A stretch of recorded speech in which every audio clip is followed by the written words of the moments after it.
And okay, we are live. There we go. All right, so we're live. This is our, I think it's our third podcast, right, for the season so far. So it couldn't come at a better time. It's the bye week, heading into week 11 with the Bengals coming up. So this is kind of more of an open format than what we've done before. So here's the structure. I'll kind of give a status of the Ravens. How about that? So we do get two of our offensive tackles back.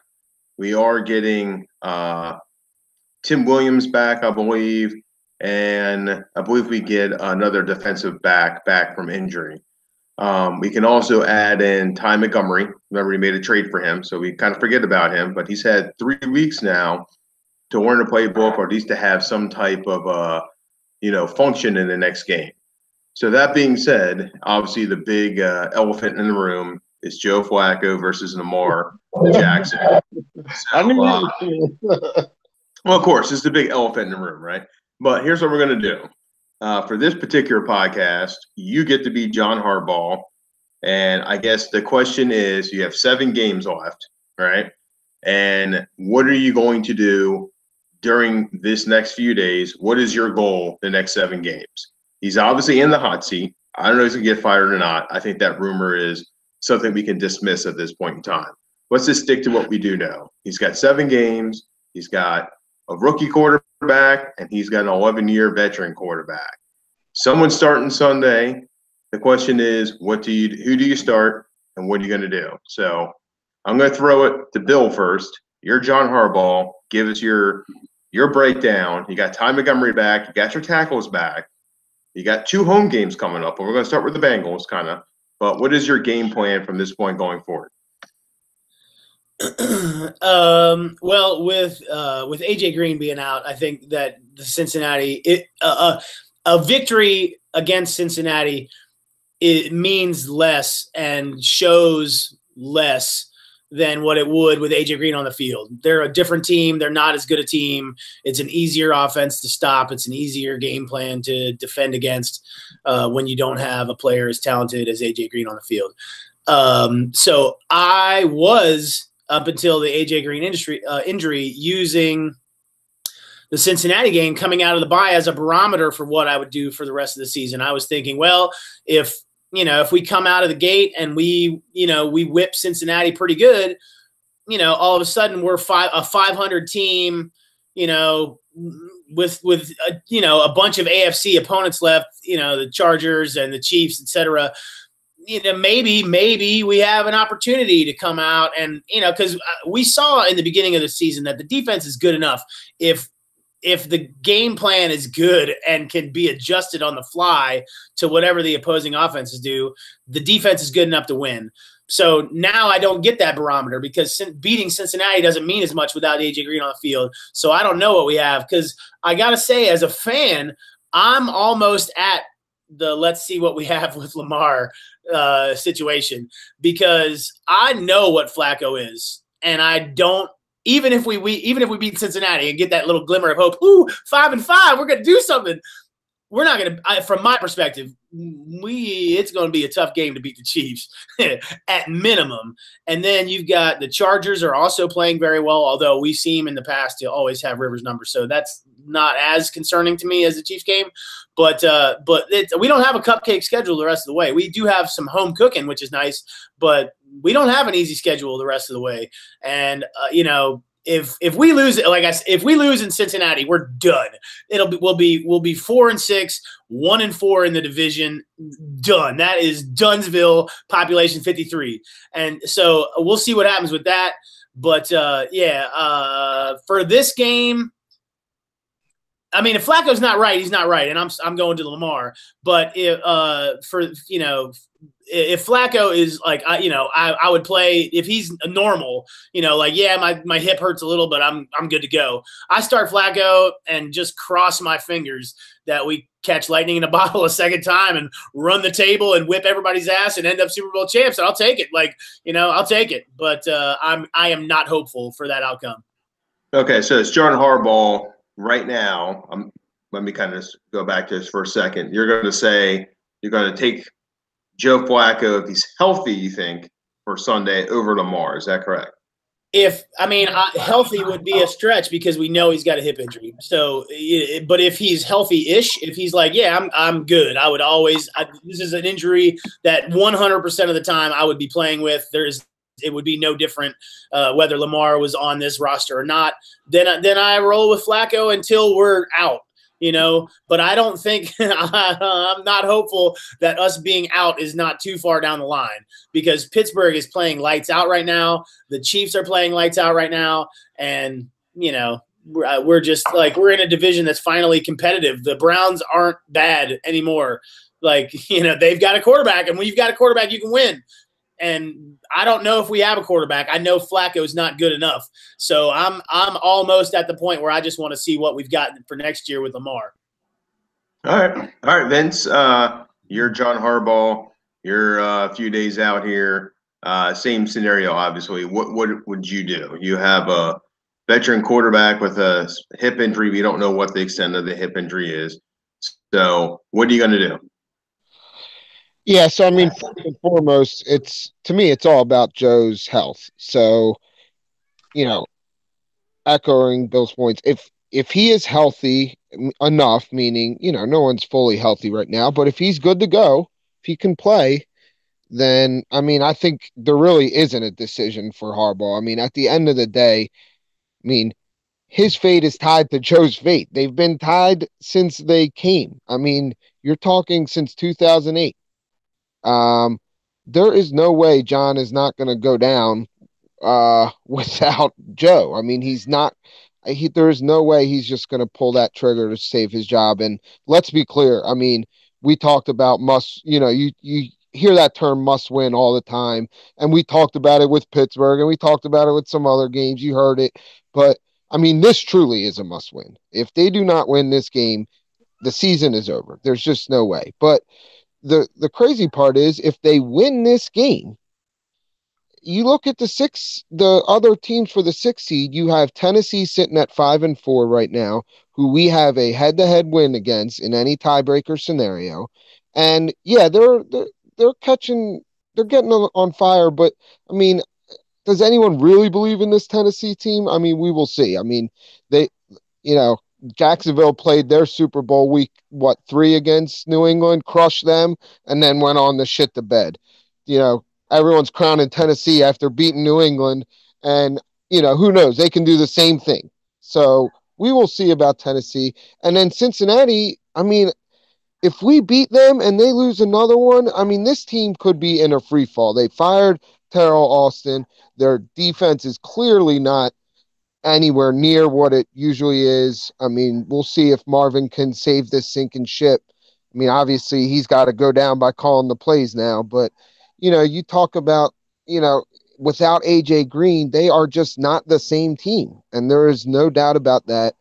And you look at it, and those are the two other teams right now. I mean, you want to talk about Miami. They're 5-5, and if anyone has really watched them play, they are not a good team at all.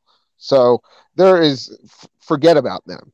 So it is kind of crazy how big this game Sunday is in terms of just everything. I mean, if we lose this game, then you're talking Lamar. I mean, at that point, there's no reason not to go with him. And see what you got and try to get him ready and get some game reps. I think John realistically probably would give Joe the Raiders game, he won't do it until we're mathematically eliminated, I think. But, from my perspective, it's over if we lose, tomorrow, Sunday. So, if I'm John, I'm rolling with Joe. If he's healthy, obviously, if he's not healthy, I think I would be really interested to see where we go with that one. I think that's really the conversation if you're just because you have to take Joe's health out of it because that's the one thing we don't know. Well, right, correct. So let me kind of throw it back to you just for a little bit for a second. So he has a hip injury, regardless of what we don't know, what you do know if you're the coach. do you want to risk him getting a serious injury and being out for the season? You have to. I mean, I just literally Sunday's game is saving our season. Because if you lose, you're talking about you are now 2 games behind Cincinnati, but really in effect 3 because of the tiebreaker they would have with the head-to-head sweep. That it would be over. There would be virtually no chance. So I mean, that's how big of a swing Sunday's game is. I can't remember a Week 11 game with this much swing, but that's where we're at. All right. Al, same question. Obviously, you're John Harbaugh. It's Tuesday. You're going into Wednesday. What are your thoughts? What are you going to do about this game Sunday? I guess. Who you prepping? You prepping Lamar? You prepping Joe? What are you doing? I mean, there's a lot of unknowns here. We all know that Joe's injured. I think Harbaugh is going to start Joe Flacco if Joe Flacco's healthy enough to play. I think the piece that comes into account is what does Steve Bisciotti want to do at this point? Because does Steve Bisciotti want to try to create some excitement for the last few home games that they have coming and take the chance to see what you have in Lamar? Because it's going to be tough, I think, for the Ravens to make it to the playoffs. I mean, especially if they don't win this weekend. I think the big things are, to me, I'm looking at the offensive line first, and how am I sorting that out? With Hurst coming back, if I'm Harbaugh, I'm going with my best 5 up there, and Orlando Brown is one of those best 5. Before I decide what I'm doing with Lamar and Joe, because the Lamar and Joe decision on Tuesday isn't going to get made yet. I don't think, unless they already know what they're doing and they're just keeping it under wraps. But I think Cincinnati is in such a state of disarray right now with the Terrell Austin firing in season. The why on earth do you bring Hugh Jackson back to do what? I mean, this guy won how many games in 3 years? 3 games, 4 games in 3 years. I mean, what's he gonna do to help your team, especially for a Bengals team that thought they had a shot to make it to the playoffs too? So I'm worried about my offensive line. I think you just got to try to get the best that you can out of your receivers, out of your running backs. So hopefully they're out there working hard since they didn't practice this week.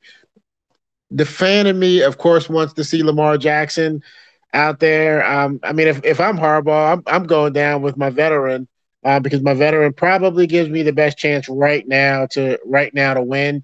I just don't know how good or how well Marty Morningway could do to prep Lamar Jackson to truly be a starter, win games, and lead your team to the playoffs late in the season. So that's why I'm probably going with Joe. If I felt a little more confident in Morningweg, then I'd probably go with Lamar. But I think Morningweg's terrible.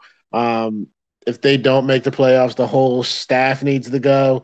If they do, I think Harbaugh probably stays, but the rest of the staff still needs to go because Morningweg, Wink Martindale, I mean, those just aren't the right guys for the job. They're not coordinators at the NFL level, and I feel like there's probably some better options out there that are flying under the radar. So I think you've got to evaluate the rest of the team first.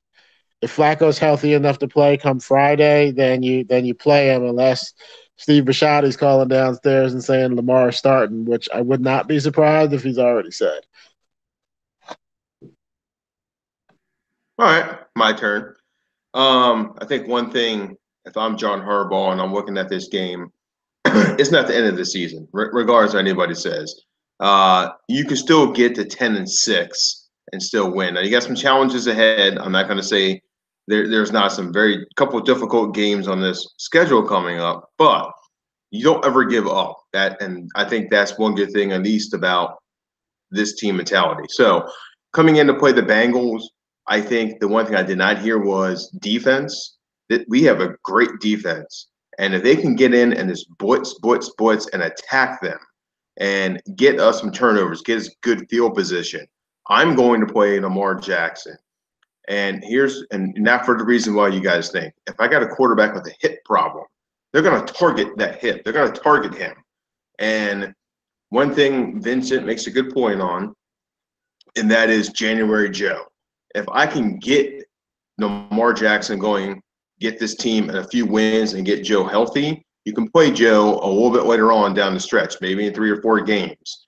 But I would not risk him and his hip at this point in time. I would play Lamar Jackson. If you got a team that can, again, our team has a good defense that can defensively blitz, get some good field position, you're going to give Lamar Jackson a great deal of confidence in this game. And I think you could do the same thing the next week with the Raiders. You could get 2 wins out of here and maybe get a healthy Joe Flacco back and have him come back in the game, maybe in 3 weeks where his hip isn't as bad. I think you guys are taking too much risk on the Joe Flacco going down the ship type deal. I'm playing Lamar Jackson the next 2 weeks because these defenses, and by the way, that's the point I'm going to make here, and we'll make it again down the line, is the Ravens play some pretty bad defenses these next 7 games. They're some of the worst in the NFL. And if you got a guy like Lamar Jackson that is a runner, that can get the run game going, and make some of the short passes, I think you take the chance. More importantly, on Lamar, you get a healthy Joe Flacco, and maybe you replace him for the playoffs. I don't know. We'll see how hot if Lamar gets the next couple of weeks. So for me, if I'm John Harbaugh, I think if I want to keep my job next year, I'm going to play Lamar Jackson. If he excels, you're going to keep your job. If he does well, you're going to say, I've got what it takes to get this guy to the next level. That's my opinion. So if I'm John Harbaugh, I am prepping Lamar Jackson. I'm prepping Robert Griffin III. I'm sitting Joe Flacco this weekend. That's me. I want you guys to put a rebuttal. Bill, obviously I can see your face, so go ahead. You want a rebuttal? Go ahead. Nah, I mean, you get me fired up for Lamar Jackson, that's for sure. But nah, I mean, I just think I don't think Harbaugh has a chance. I mean, yeah. If we win the Super Bowl, he won't get fired. If we win the Super Bowl, he won't get fired. Anything short of that, he will not be back with his team. It's like they can say mutual parting of ways. They can say whatever you want. Steve Bisciotti is tired of boring ass football. He's an owner with $1 billion. That's all Steve. I'm sorry. He's a fan with $1 billion. Have you ever seen Steve Bisciotti at the Terps basketball games? That dude loses his mind. He does not like boring football. He wants the defense to dominate, and he wants the offense to just do something good. Just please, God, show any pulse. And we can't do it. We're incapable of doing it. Harbaugh will not be back with his team. And so as like, I think if we lose tomorrow, not tomorrow, if we lose this weekend, if we lose on Sunday, this team is done. And we will see Lamar Jackson in week, whatever that is, 12 against Oakland. And, and so, yeah, I mean, Flacco may not be able to play any. All right, I'll say this. This was my rebuttal to what Rob was saying. If Lamar comes on the field and lights a fire under this offense, it doesn't matter what the fuck Joe Flacco's hip is doing. He is not going to see the field again. He won't see the field again if in a Ravens uniform anyway. Have a nice career. If you catch on with somewhere else and become their boring quarterback, and Godspeed and good luck to you, Joe Flacco. Yeah. Yeah. Yeah. I have very little hope of us winning the Super Bowl. And I am just hopeful that when we eventually see Lamar Jackson on the field, that Lamar Jackson actually looks like he could maybe be a legit quarterback in 2019. We'll see what happens. Yeah, we'll see. But no, if Lamar plays well, we won't see Flacco again. If Flacco plays this week and we don't play well, we won't see Flacco again. So Flacco needs to get on the field this week and he needs to win, and we need to start doing some stuff on offense that doesn't look like it came out of Newt Rockney's football archives from the 30s. I'll tell you, boys, we're gonna matriculate our way down the field. It's gonna be great. Well, let me ask a question before I give everybody else a rebuttal too. What is Joe Flacco's motivation if you want to add that in there? Because what is he playing for? So Vince, you want to go ahead, you can do your rebuttal if you want to rebuttal. But what is he playing for? Seriously. A lot of money, because if he does not come back this week and win and really deliver us back into the playoffs, then he's out of here next year probably. I mean, there's no way. And so is John. I mean, these two, this is the last stand for John and Joe. So that's why I think they will definitely go down together. And as long as Joe is healthy enough to play, he'll play. But like I said, it's a big something back at you for a lot of reasons. Well, let me throw something right back at you. 12 touchdowns, 6 interceptions. Why hasn't he done better? In your opinion? I think it's been a couple bad games in a row, and just red zone offense failed late. And, I think it's the same old, really, pretty much. I mean, it's the same old offense. They were hot to start, and then we all know what happened in Cleveland. And then really from there, it was just solid, but too many field goals. And then obviously Carolina, we shit the bed. And then the Pittsburgh debacle. But, Okay. I think, yeah, it's same old. It's the same old offense. Okay. Well, Al, go ahead and hit your rebuttal. Same thing. What's holding Joe Flacco back? Why is it 12 touchdowns, 6 interceptions? I mean, what's he playing for? It's a combination of what's holding Joe Flacco back. I think it's inconsistent quarterback play, which has really been what Joe Flacco's been, inconsistent. So he'll give you some great games, and then he'll give you games like you saw in the previous game where he misses the wide open Lamar Jackson running down the sideline. He underthrows a Crabtree that runs a great route and should have been a touchdown in a play on a play. I mean, so there's the inconsistent, and then he'll make a beautiful throw down the field that John Brown catches or Willie Snead catches. I mean, so he'll make some good plays, and then he makes some bad ones too. So just inconsistent play, I think, is what's holding him back.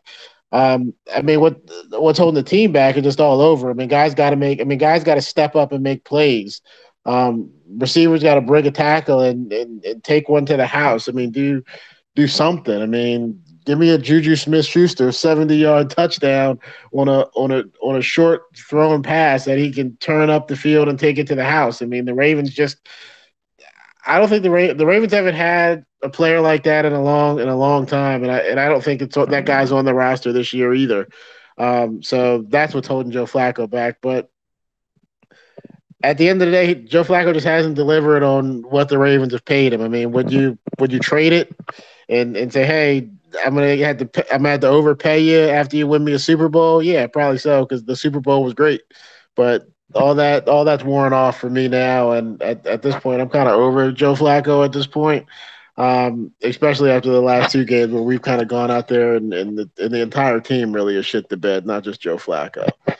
So, what's motivating them? I mean, money at this point. I mean, it's. I'd love to stay around next year and make $27 million if I was Joe Flacco. So that's what's motivating me. Or if the Ravens don't keep you, what's motivating me is to get a big contract from somebody else to wrap up my career. So there's your motivation right there. It's money. That's the motivator. And then I guess in terms of the rebuttal, I mean, yeah, all that sounds great. Let's go blitz and get a short field and turnovers. But I think Wink, with the personnel that he has, he's being a little too aggressive with the personnel that he has. Like, we just do not have cover safeties on the back end, and you cannot continue to bring the entire defense up to the defensive line and get beat down the field on plays consistently. Eric Weddle can't cover space like he used to, and Tony Jefferson just isn't that guy. I mean, and that's where the coordinators have got to make a change and do something different. Like I'm kicking myself that we don't have Derwin James on the freaking back end of this defense. And I guess time will tell. Hayden Hurst and Lamar Jackson may turn out to be great players, but this guy's an impact player right now. I think he's got like 60 tackles, 2 or 3.5 sacks. He had a pick last week. I mean, this guy's making plays, and he's the real deal. The Ravens just don't. I mean, the Ravens just don't have that. Um, so I'm not even confident that the defense is going to make it easy for Lamar Jackson out there this week. Because I mean, they haven't looked great in the last 2 weeks. So what's to say that they're going to come out and truly play well, even though this is the home game against the Bengals? I mean, you still got two running backs that you got to go up against. I mean, Tyler Boyd torched them the last game. So we'll see what the team decides to do. But I hope in this bye week, the Ravens coaching staff has sat down and said, "Look, what can we do to play to the strengths of the players?" Like I'm sorry, Kamale Correa would be like second on the team in sacks right now with his 2.5 that he's got, or at least contributing. And the Titans have got him actually out there on the field sniffing the football and making some plays a little bit more than what he did here because they're letting him play. So I think there may be something too why Dean Pease retired and then pops up automatically in Tennessee. I mean, not that they're setting the world on fire, but that defense isn't terrible down there either. I think the offense has kind of been the Achilles heel for them. So I don't know. I'm just a frustrated Ravens fan at this point. All right, Bill, go ahead. I just wanted to shoot in real quick on the Tennessee thing. I just wonder how much Teddy Bruschi is. I mean, Dean Pease knows how to run the Patriots defense, obviously, but Teddy Bruschi is doing a lot of coaching defensively down there for that defense. So yeah. He's got Pease in place as the coordinator to because he knows the X's and O's of calling the plays, the things that Teddy Bruschi can't handle himself. But I guarantee you that Teddy Bruschi has his handprints all over that defensive room. He may, but I won't say that Pease was terrible when he was here. I think the offense to a degree was more the Achilles heel, or just I don't know. Everything in this league is geared towards the offense. I mean, you can't come out in these games and score 17 points. I mean, you should be scoring 30 points nowadays. That's how I feel. You're gonna get no argument from me that our offense needs to score more points. Yeah, I mean that's where the league is. I mean, if you looked it up, I actually looked it up today. If you look at the top 10 offenses, I mean, they read like, the top 10 teams in the league. And then you look at the top 10 defenses, you see teams like Buffalo and Arizona, us, Tennessee, like a bunch of marginally, or even in some cases, Cleveland's in the top 10 defense.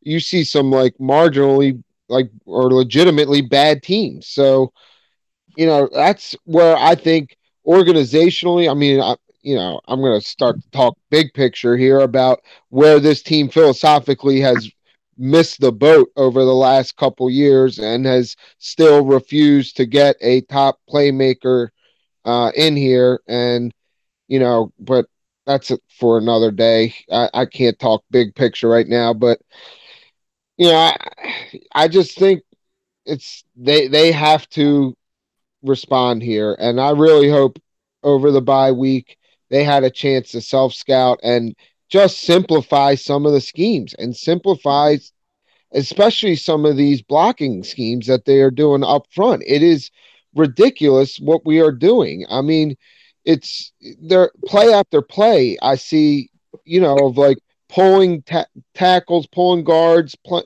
over, and scorer having to make reach blocks out to get like the D tackle or even the 5 technique in certain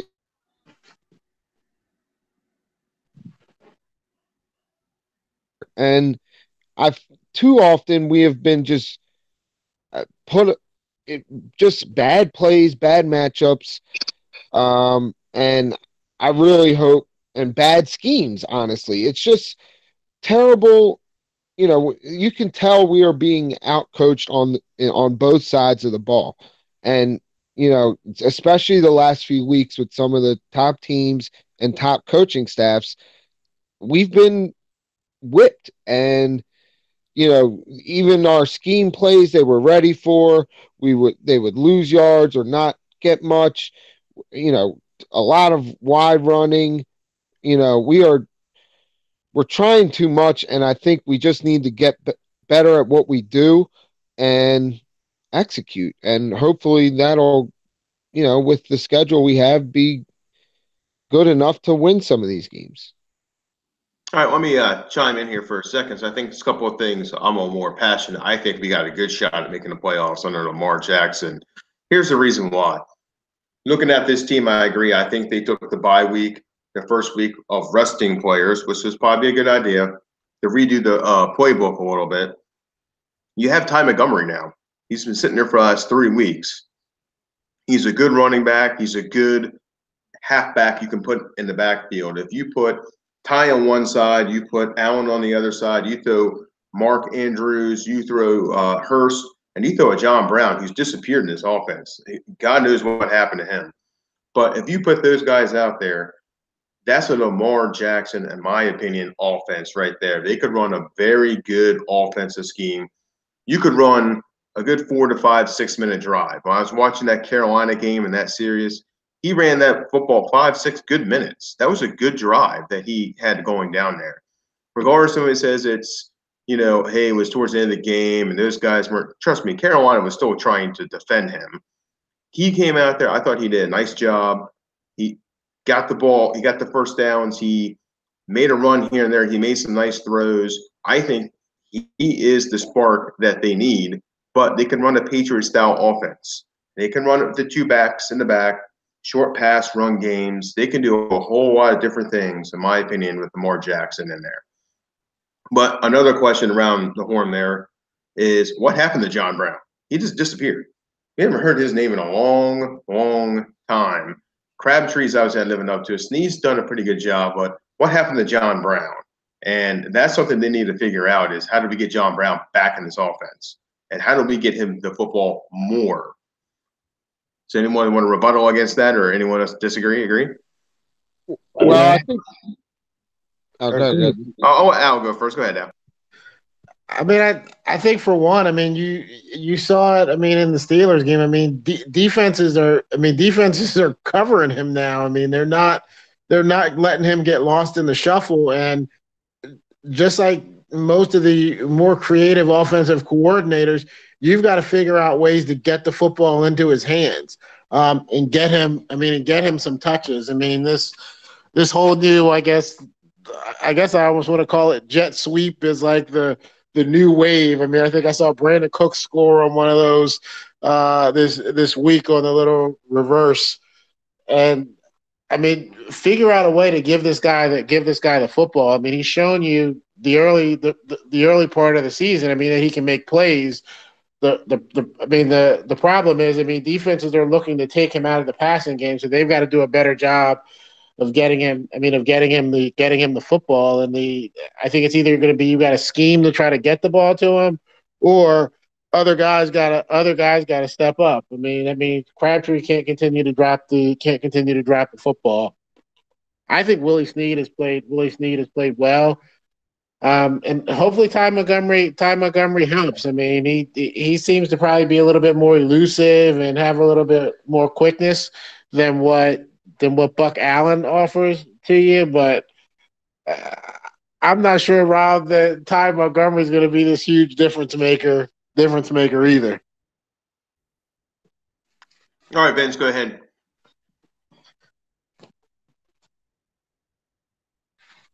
Hey, yeah. So I mean, Ty Montgomery, I don't think he is I don't think he'll be a difference maker. I think he can maybe do a little bit more with that Buck Allen role, but I mean, I don't think he's a big difference maker at all. What was the topic? I don't even know It where was we're John at. Brown. What happened to Oh John yeah, Brown John in this Brown. offense? You John sound Brown. tired. Yeah, sorry.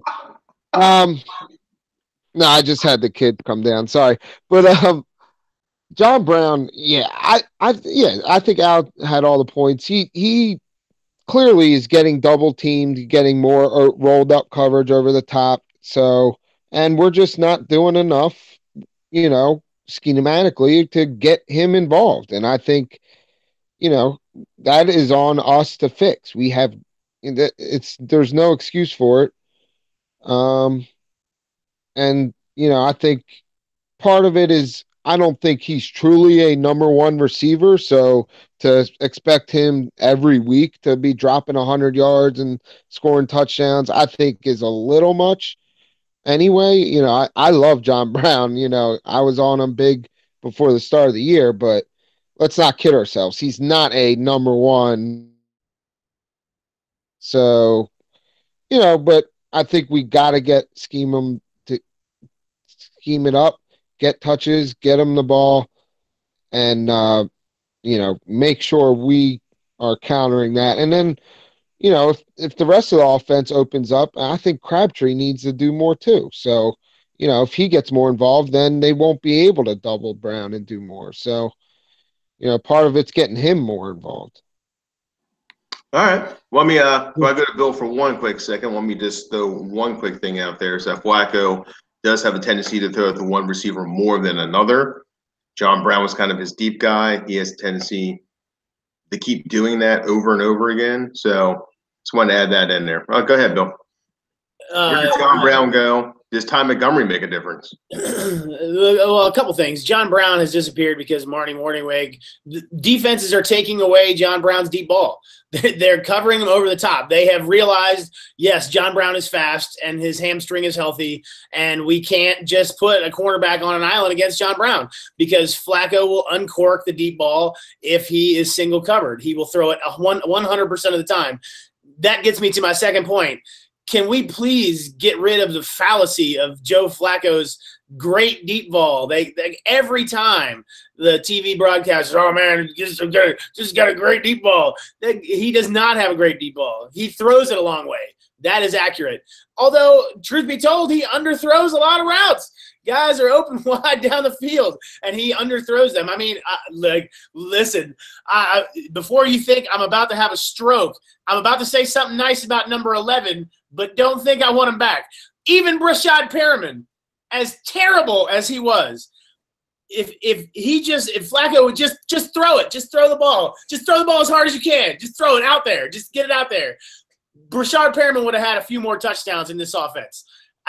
Flacco routinely underthrows every receiver we have ever had who's been a deep threat, routinely underthrows. They have to wait for the ball, and then it turns into a jump ball situation, and we haven't had a great jump ball catcher. We thought we were getting a great jump ball catcher with Michael Crabtree, although he doesn't have the speed to get down the field, but he hasn't really caught the balls. He's been dropping balls. So, yeah, Marty Morningweg is not able to adjust to what a competent defensive coordinator is doing to his offense. He can't adjust. He's not smart enough to adjust. It's happening to the same thing to Martindale on the defensive side because he's also not smart enough to adjust. And so a competent offensive coordinator is just rolling the pocket. Just move the quarterback a little bit, and all of a sudden we're not sacking everybody 11 times. That's the way it works. That's the way it works, Wink. They move this, and then you do that, and then they do this, and you do that. It's chess. It's not checkers. Let me. I want to throw this in there, and Vince made a good point before, but I'm just going to throw this one out. Is that when Alex Smith played 9 games, had 13 touchdowns, 5 interceptions, they switched to Colin Kaepernick. In the last 7 games, got them into the playoffs, got them into the Super Bowl. However, he was a second-year quarterback, and I'll agree with that. But he did get that offense moving. He made a spark because he was able to use his feet and get those first downs. That's what I'm seeing out of Lamar Jackson. I think this team still got a chance. But we'll look at the future here real quickly. And as you guys know, we got the Bengals, the Raiders, the Falcons, the Chiefs, the Bucks, the Chargers, and the Browns. So let's hear it. What do you think? Last time we all talked, we thought we would be 6-3, 5-4. So obviously that didn't happen. But here we go. We got, I'll read them off again. Bengals, Raiders, Falcons, Chiefs, Bucks, Chargers, Browns. What are your thoughts this team ends up at the end of the year? I'll start with Bill. Unless you want me to go first. No, that's all right. You go first, and I'll think for a second. You want me to go first? All right. I'm the optimistic guy. If Lamar Jackson starts this Sunday, I think the offense is going to get a huge spark. I think these guys start getting excited again. And if they start seeing that there's light at the end of the tunnel, which I think there is, with Lamar, I'm going to go like this. Oh, wait for my thing to come back up. I think we beat the Bengals. I think we beat the Raiders. I think we somehow edge one out on the Falcons. The Chiefs is a tough game. I'll agree with that. I can't really – I don't want to pick us to win, but I'm going to be honest with you. Any given Sunday, something crazy happens. And if we can have long, sustained drives, I think that's how you beat the Chiefs because they're fast. But if you can get us in a good offensive rhythm where we take 7-8 minutes and we can get some points and touchdowns, some field goals in there, I think we could beat the Chiefs. I think you can beat the Bucks. I think we might lose to the Chargers because we have to go to the West Coast. I think that might be more of a trap game, maybe. But I'm going to have us ending out this year 10-6. I think we get a wild card playoff spot. I think we're the number 6 seed. I think we lose to the Chiefs. Or excuse me, the Chargers. Excuse me. That's me. I know it's optimistic, but I think Lamar Jackson provides that spark. All right, Bill. Okay, correct me if I'm wrong here on my list. I've got Bengals, Raiders, Falcons, Chiefs, Bucks, Chargers. Who am I missing in that list? Browns. Browns, yeah. yeah. The last game is the Browns? Browns, yeah. Yeah. All right. Yeah, I think we beat the Bengals. They're wounded. I think we beat them with either Lamar or Flacco this week. I think the Raiders are terrible. The Raiders are terrible. If we can't beat the Raiders, we've got bigger problems than what Joe Flacco's hip is looking like. Falcons, I think they beat us. I'm not a big believer in Matty Ice. I think he shits the bed at the worst possible times. He's like the anti-Flacco. He's anti-Flacco. Fantasy guys love Matt Ryan. Matt Ryan throws for 1,000 million yards, and then he shits the bed in the playoffs every time. Flacco's the opposite. He's going to lose you every fantasy game you've ever taken part in, and yet when he gets to the biggest games, he plays his best ball. So it's like the yin to his yang. But yeah, I think we could definitely lose to the Falcons. I think the Chiefs are going to obliterate us, despite the fact that their defense is shit. And then the Bucks. I think we definitely beat the Bucks. The Bucks are a garbage fire. The Chargers are going to beat us. And the Browns are a toss-up, man. Baker Mayfield in the snow in December. I don't know. We'll see. But I think the Falcons are a maybe loss. I think the Chiefs are a definite loss. I think that the Chargers are a better than probable loss. So I think if we win 2 of those 3, if we only lose to the Chiefs, that's a good run. But we could easily come out of that stretch. We could just as easily come out of that stretch 3-4 as whatever 5-1, 6-1. You kind of cut off for a second there. So what was your final record? If I had to stake my life on it, I would say that we're going to end up 4-3 out of that stretch. We will lose to the Falcons, Chiefs, and Chargers. So you guys 8-8, and then the Jeff Fisher year. That is correct. All right, go ahead, Vince. There's Al up. Al, do you want to go? Yeah, I can. All right, hit. I'm going the best case scenario is they finish 9-7, and they lose the Chiefs game, and they lose the Chiefs game, and they lose the Chargers game. So I just don't think they can go down to Atlanta and win. I don't think Atlanta's a great team, but I think they've got a good offense, and I just don't know that we match up well with Julio Jones and Calvin Ridley and Matt Ryan right now. So, but we Hold on. played Can I Ravens add pretty one good. thing for you, Al? Let me add one thing. How many touchdown passes does Julio Jones have? Doesn't matter how many touchdown catches does Calvin Ridley have? Probably like 10 by now. Yeah, Julio Jones has one. I'm just putting that out there. All That's right, go ahead.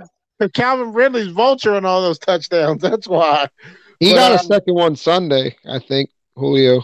so so I'm I'll trade them Willie Snead for Julio Jones straight up. I'm just saying. All right, go ahead, Al. I'm sorry. Go I'm ahead, Al. taking Hayden Hurst for Calvin Ridley. But Yep. I think the Atlanta game is going to be a tough game. I mean, they're getting Deion Jones back in the middle of that defense this week. I believe he's going to play. So he kind of gives you that. I mean, he's gonna get 3 weeks in before they see the Ravens. So I think he'll kind of be in much better game shape at that point. I mean, and he's shown he's a sideline linebacker for them. So he may help offset kind of that terrible back end.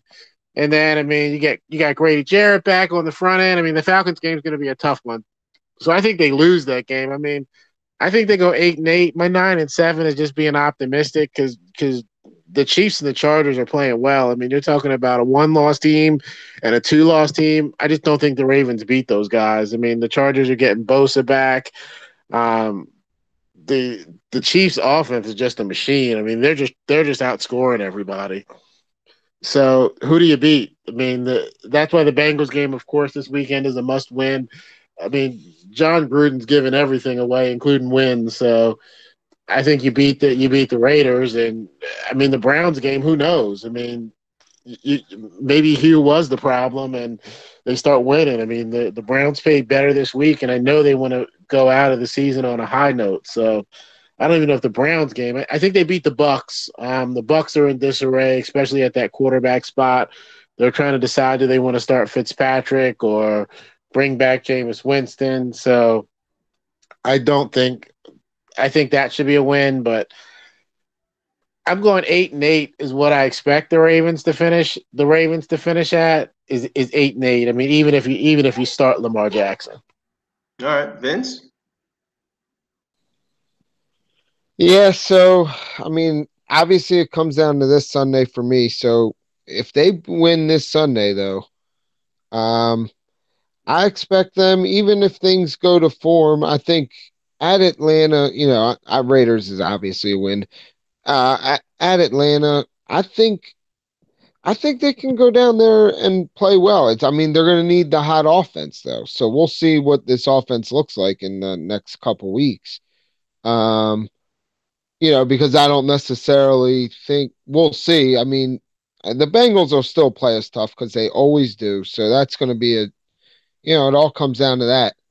But I mean, we won't need a great offense to beat the Raiders. So, but if we can get rolling, then I I would like our chances a little bit in Atlanta. And they're a team that they just got their they just got crushed with that loss against the Browns. I mean, they are sitting at I believe 4-5, and they're in bad shape. Because NFC, you actually have to have a good record to get to the playoffs. Unlike the AFC, which I think you can be 9-7 and back to where I think we'll be. So the Atlanta game, Chiefs, I think, that's obviously a tough one. You can't ever project us to win that game. Um, but you pack a defense and see what happens. But at the end of the day, I can envision a scenario where it's week 17 and we are 8-7, after, you know, either I think the two ones we can get are the Atlanta game and the Chargers game. We always play well out there. I think, you know, Philip, for whatever reason, we have Rivers' number. He is more of a downfield passer. He is not as much of a quick pass game. And I think that's always been good for us because we can get pressure and, we can stop downfield passers better than the quick passing game, I think, at this point. But so I can see a scenario where it's week 17. We're 8-7. Deja vu. We have to beat a division rival at home, which everyone thinks we should beat. Yet it is not your same Browns team. It is Baker Mayfield. It is a team that would be on a mission to end our playoff hopes. And I can see us back in a scenario where we are replaying the exact thing from last year. And will we close it out or not? And I think it could come down to that. And that's really probably best case scenario at this point, the Al's point, because that assumes they start playing more like they did in the first 4 weeks as opposed to the last four. But I think the schedule breaks enough where, hey, you get this big win, here if they can somehow just win this game Sunday, and there will be no style points attached, in my mind, to just winning this game, because I think winning this game opens up a lot of possibilities. Just looking at the big picture, looking at who we would compete with for the sixth seed. Um, it's Cincinnati and Tennessee. So, for everyone that says we're not good enough, well, you know, look at the AFC. There's a lot of not good enough, and somebody that's really not good enough is gonna make it.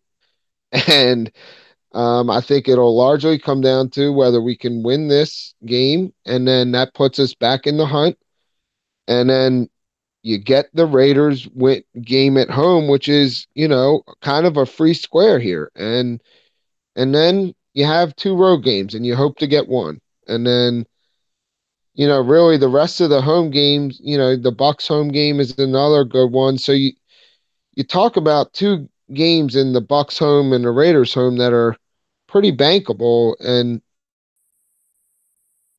win and you get one of these road wins, and you're right back where we were last year. So that's what I'm honestly hoping for. But if we lose Sunday, then you know it is that's it. It is over. It is regime change. It is a whole new wave of of Ravens football. So I You think a sound lot defeated. hinges on Sunday, to be quite honest. You sound defeated. Yeah, two I'm gonna say things. it. Fitz, you sound defeated. I do Al, not you sound sound defeated. No, I am optimistic, but You it's sound hard defeated. to be honest. It's I am very definitely- optimistic. Go ahead, Bill. Yeah, two things. One, I don't know what the Browns are going to end up being this year. And Greg Williams, from my perspective, will certainly probably not be in the picture once a different head coach is hired there. But for the remainder of this season, the Browns are going to be looking to hurt people because I don't let me say, I don't endorse the violence. I don't endorse violence, but I love the attitude that Greg Williams brings to the defensive football team. His teams want to injure you. He plays tough. He is an asshole in real life, and his teams play like their coach is an asshole in real life. And, some of that, I kind of like the way it rubs off on a defensive football team. I kind of like the way it rubs off on an offensive football team. And Jarvis Landry and Baker Mayfield are a match made in heaven for that kind of attitude. So Greg Williams probably won't be there next year, and whomever it is that comes in, may not, foster that type of attitude. But for the remainder of this season, the Browns are not going to be a team that you are to be trifled with. And the second point is, I'm going to the Los Angeles Chargers game now. I'm going to that game, so there's going to be at least one loud asshole in there that yells "Oh!" at the end of the national anthem. Oh, I'm sure there'll be more than one. One thing I can promise you is there'll be plenty more, Yeah. plenty more, especially traveling out there. And I will be in attendance this Sunday because frankly, it's just too big of a game, and Where tickets cheap? I got to see this. Where tickets cheap? Well, actually, I got them freebies through my buddy's work, but That's always good too. So it seems that the only person here who's not defeated is me. I got us at 10-6, getting that 6 wild card spot. We're going to the playoffs this January under Lamar Jackson. That was my You're prediction. assuming that they're going to put Jackson at Hold quarterback on. and he's going to Hold explode like a. Hold on. Take your horses. Hold on. Who's the one team to lose to, Rob? Hang on. Just give me 1 second. 1 second. I made this prediction when we got Lamar Jackson in that draft. I said this guy's taking us to the playoffs. I made that prediction in the preseason. He's going to be starting this year. I told you before, I've been right too many times. This offense is ready for Lamar Jackson. Who do we lose to? I said before, I think we might lose to the Chargers. But you know what? I'm going to recant that. I'm going 11-5. We don't lose from this point going forward. Nobody stops us with Lamar Jackson at quarterback. Nobody does. Take that to the bank. Now you can get on the train or you can get off the train, just like the Giants said in 2011. You can get on this train or you can get off. But we're going, baby, under Lamar Jackson. Well, it only took you an hour to go completely off the rails, so I guess we should be fortunate. Hold on. Let me rewind back for you. I said it in the preseason. I said it in the draft. I've been right. As soon as you start seeing I'm right, you're going to hop on this bandwagon. I'm going to be like, get off my bandwagon. Get off.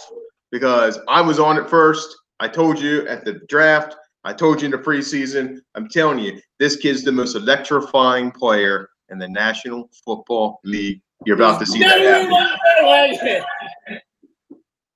Rob, he might be, but I still think there's a big transition for all rookie quarterbacks. I mean, none of these rookie quarterbacks have truly blown it out of the water and are truly playing well. So I don't know. I mean, maybe you try to see what you have in Lamar.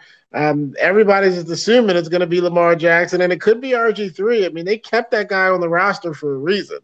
And the reason was if Joe Flacco got hurt, they didn't think Lamar Jackson was ready to start yet.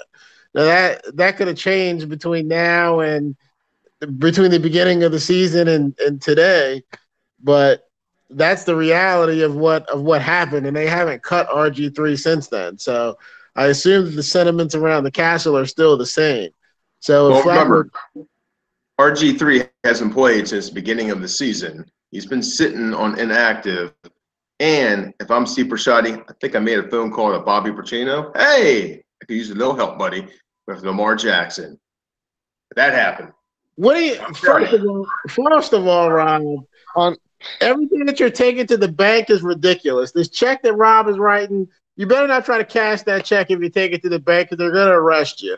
Secondly, if you're calling Bobby Petrino the same guy that walked out and left notes on the players' locker room when he left the Atlanta Falcons, if you're calling that guy, the season's already over. Just fire everybody and sell the team if you're calling Bobby Petrino. That's all I gotta say. Whoa, you know what I just did there? I got some passion out of Al. Go ahead, Vince. I absolutely love that, Al. That was so perfect. There's really not much I can add to that. That was beautiful. I mean, this Bobby Petrino, I mean, if that was actually true, then that would be my worst nightmare. That was my worst nightmare of, we drafted a quarterback in the first round, and now we're going to have to fire a coach and then hire and then to bring him in as a consultant would be even more ridiculous. Jesus. But I mean, this is a fantasy, Rob. I don't have anything else to add. So, I mean, at the end of the day, I think it's all down to Sunday. I mean, we'll see about his health. If Joe is healthy enough, he's going to play. So, and then if we win Sunday, he's going to play again. So, but if we lose, then all bets are off. I agree with you. Yeah, Rob, we don't have to bring in Bobby Petrino to run plays that we know that Lamar Jackson can be successful with. Like, it's not like the Louisville games weren't televised. It's not like that. It's not like the Baltimore media department can't get the all 22 footage from the Louisville football team's practices and games, probably. And so, like, you do not need to throw in with a fucking degenerate like Bobby Petrino in order to get successful football plays for your soon to be hopefully superstar quarterback. I'm on the bandwagon with you, Rob. I got to tell you, is it cool if I call dibs on the top of the wagon train where I'd like to be up top with whatever the old wagon driver's name is? Well, it's not Al. It's not Vincent. Yeah, unfortunately, I'm gonna be the guy that'll be chasing the bus down as it leaves the station. But first, I'm running Bobby Petrino over with the bus. Greg Roman was in San Francisco when you had Colin Kaepernick. Marty Morningweg was in Philadelphia when Michael Vick was there. So what do you need to call Bobby Petrino for? I'm only calling Bobby Petrino if he's delivering some Chinese takeout. That's it. I'm calling him to get some play calling things that he did for Lamar to help him out. Now, as I said before, ESPN has Lamar Jackson of 225 passing yards, 1.5 passing touchdowns, and 1.4 rushing touchdowns. Just wanting you to know that. But as I said before, I'm on the train. We don't lose. I'll make that call right now. And I'll cash that check when I bounce Al and Vince out of here when we go 7-0 and we're 11-5 going to playoffs, baby. That's right. I will snap you out. All right. The reality, Rob, the reality is the Ravens just need to put I'm not totally opposed to this Lamar Jackson starting this week. I'm kind of in agreement with what a lot of people have said, which is if you're going to start Lamar Jackson, this is the week to do it. You got the 32nd ranked pass defense, 31st ranked rush defense in Cincinnati, and then you get another home game against the Raiders. So if you're gonna pull the plug on Joe, this is the week to go ahead and do it, especially if you're going to do it outside of just the garbage time at the end of the season. If you're trying to salvage your season and win, so I'm there with all of that. But there's still a lot of other things that have got to factor in around Lamar Jackson. I think they can call plays that will work for Lamar. It's up to Morningweg and whatever the hell Greg Roman does to figure all that stuff out. But for me, it starts with the offensive line. I just want to see them put the best five out there, and the best five to me is Stanley if he's healthy, Orlando Brown at the tackles, Hurst and Yanda at the guards, and at this point, I thought Bradley Bozeman played better than Skura. I'd put Bozeman at center. And then you can start Lamar. Yeah, I agreed. Earlier, Al made the point about Orlando Brown. You can't take Orlando Brown off the field. He's playing great. You've got to leave Orlando Brown at right tackle to where he should have been from the start of the season and move James Hurst over to left guard. It solves two problems. If you want to switch Skura and Bozeman, I'm not going to argue with you. yeah, agreed. That absolutely needs to happen. Orlando Brown, I think, can help solidify the line because Hurst, I think, will be better. Alex Lewis, was not lighting it up, and I think Skura could use some help, and Yanda's been given help, but on the left side, that's been a problem, and that's been where and obviously with Stanley out, we have got to get this O-line back. All right, I'll let everybody give their final thoughts. I guess we'll come back. Do you guys want to come back after the Chiefs game or before the Chiefs game? That'd be my first question. I'll go Bill.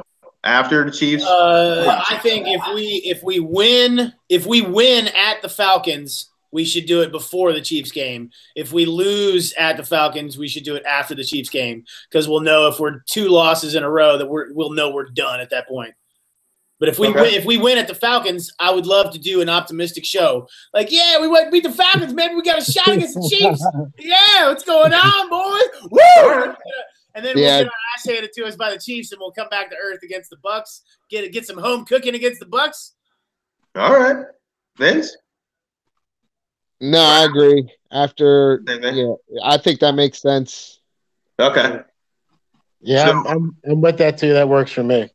So if we rip off 3 wins like I'm predicting, then we're good to come back just before the Chiefs.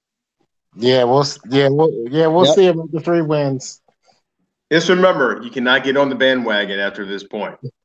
Hey, I already called shotgun. On the bandwagon, man. The Bill can. But Vince and Al, you cannot get back on the train. I'm not on the 7-0 train. My bus. What if Joe's driving my bus and then Lamar's driving your bus? Or can it be the same bus? Can we just switch out the drivers?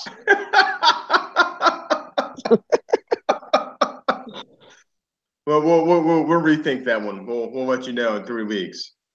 All right. Any other final thoughts on what you guys going to go with, Al? Any final thoughts before we sign off? No, I'm here. The Ravens just need to. I mean, they got to win. I mean, they need to roll off the next three games to get the fans excited. I mean, they're a team that plays boring football at this point. I mean, the offense doesn't get you excited. I mean, they come out, have a great drive, and then I mean they're 3 and out, 4 plays and out for like the next 5 or 6 drives. They've got to do something. So 3 wins. It's 3 wins or bust over these next 3 games. And we'll see. I'm okay if they go with Lamar or Joe. If Joe's even has a little bit is a little bit hurt with that hip, I'd go with Lamar because Geno Atkins, we saw what happened with those guys in that first game. They're going to be chasing Joe all over the field. Vince? All about Sunday for me. Sunday really is probably the biggest regular season game in a long time for this team. So I think it determines whether this operation has any chance at all or if they are done. There has not been a bigger swing in between this game, a win or a loss, than at this stage in the season. I mean, obviously the week 17 games, that's one thing, but it's all about this Sunday. If Joe's healthy enough, obviously I think he will play, but even if it is Lamar, we just have to win the game somehow, some way.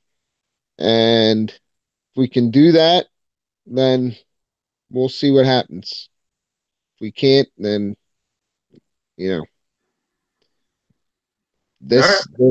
Ravens as we know it will cease to, will not exist. And that's probably a good thing. All right. Well, let me throw mine in. Since I predicted that we'll be undefeated, I might buy tickets to the Browns game for Al and Vincent just to sit there and say, these guys were not on the bandwagon, everybody. But this guy was. I may just do that to you. Bill? I'm good, man. Go Ravens. I'm hoping for 3 wins. I'm hoping to be back here after the Atlanta game talking about 3 wins. I don't think if we lose on Sunday, we're done, and this regime is done, and everybody like Flacco is probably done, and we're just done. We're done if we lose on Sunday, and so I just think I don't think Harbaugh is back unless we win the Super Bowl, which I don't think is going to happen. I don't think Harbaugh is back in any case. Maybe if you get a veteran coach that values the sort of field general, I've been there, battle-tested type quarterback, maybe we see Flacco hang on for 1 more year while he takes a look at Lamar. It's going to depend on the coach. But yeah, I mean, if we lose Sunday, we're done. So I'm hoping for 3 wins. See you in 3 weeks, boys. All right. See you guys. All right. See you.